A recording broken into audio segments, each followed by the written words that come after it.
Şimdi siteden gönderdim. Zaten ben bu dizi çıkmıyor. Aynen bu. Hüseyin. Yok. 690. 690. Ne oldu? Ne oldu? Ben de HT'ye yapmış. Şey, ya. Ne yapayım yani hiç olmadan. Parayı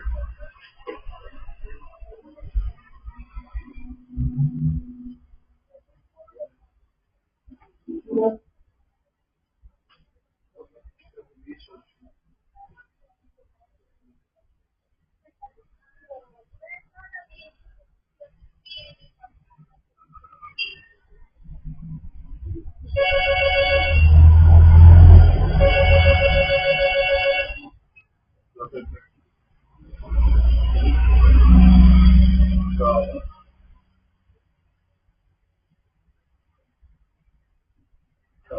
Doğuyu biliyor musunuz?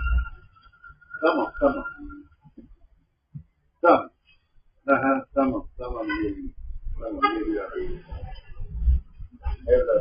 0542 nerede? Nerede? 220 sabah bekledim beni.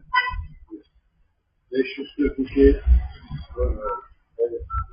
42 582 582 91 22 91 22 220 sabahtan giriyor ya. Bekledir var. Onun önünde oldu.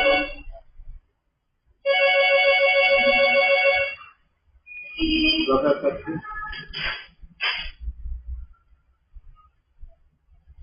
Tamam. Bırakın ben. Ben de olmadı. Ben 150 sonra al onu.